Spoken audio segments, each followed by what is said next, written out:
You know that feeling, right? That feeling of being totally weighed down by debt. You are so ready to fight back. You want a solid plan, but man, there's so much advice out there, it's hard to know where to even begin. Okay, let's cut through the noise and figure this out together. So your first instinct, and it's a good one, is probably to take every single spare dollar you have and just throw it at your debt. Feels productive, right? But what if I told you that going on an all-out attack right from day one could actually set you up to fail? I know, it sounds completely backward, but stick with me. This is so important. Before we even get into the whole snowball versus avalanche debate, we have to build a foundation.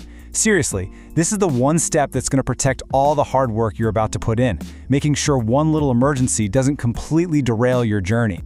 I mean, think about it. You're crushing it. You're paying down those balances. You're finally feeling like you're getting somewhere. And then, bam, the car breaks down. It's a $700 fix. If you have zero cash set aside, where's that money going to come from? Yep, probably right back onto a credit card. And just like that, all your progress gets wiped out. It's heartbreaking. Your progress absolutely needs a shield.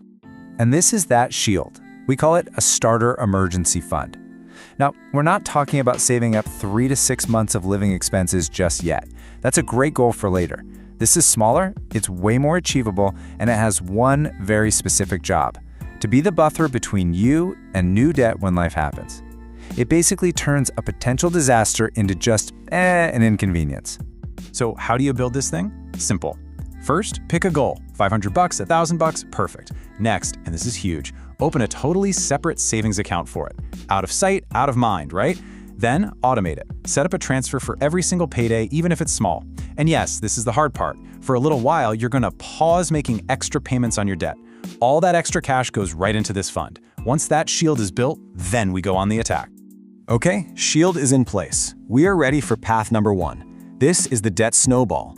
And this strategy, it's less about the perfect math and way more about using your own psychology to build some serious momentum. So here's how it works.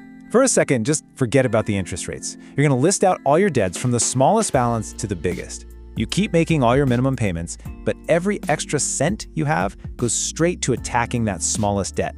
Once it's gone, and here's the magic, you take that whole payment, the minimum plus all the extra, and you roll it onto the next smallest debt. Your payment gets bigger and bigger, just like a snowball rolling downhill. And the why behind this method is everything. It is all about getting those quick wins. I mean, knocking out that first debt, even if it's a tiny one. It gives you this incredible psychological boost. It's proof. It shows you that, hey, you can actually do this. And that feeling is what gives you the motivation to see the whole thing through. All right, let's shift gears and look at our second strategy. It takes a totally different angle. This is path 2, the debt avalanche. Now, if the snowball is all about psychology and behavior, the avalanche is all about cold, hard math. It's designed to be the most efficient way to pay off debt, period. Now, the process is pretty similar, but the priority is flipped on its head. With the avalanche, you list your debts by interest rate, highest to lowest. That 22% credit card is now public enemy number 1, way before that 7% car loan. You still pay minimums on everything else, but all your extra cash goes to that debt that's costing you the most in interest. When it's gone, you roll that payment over to the next highest rate, and you just keep going down the list. So here's the bottom line. By going after those high-interest debts first, it is a mathematical fact that you will pay less money in total interest over time. It might take you longer to get that first win, especially if your highest interest debt is a big one, but trust me, your bank account will thank you in the long run. Okay, so we've got the path that focuses on your behavior and the path that focuses on the math. They both get you to the finish line, but they appeal to really different people. So how do you possibly choose which one is right for you? And this really lays it all out, doesn't it? The debt snowball is your jam. If you know you need to see that quick, real progress to stay motivated. It's all about building momentum. The debt avalanche, though, that's for the person who's all about efficiency. If the thought of paying even $1 extra in interest just drives you nuts, and you've got the discipline to stick with a longer-term goal, then that is your path. It also helps to see where these strategies fit in with other budgeting styles. You know, things like the 50-30-20 rule they're fine for general money management, but they're not really built for an all-out war on debt.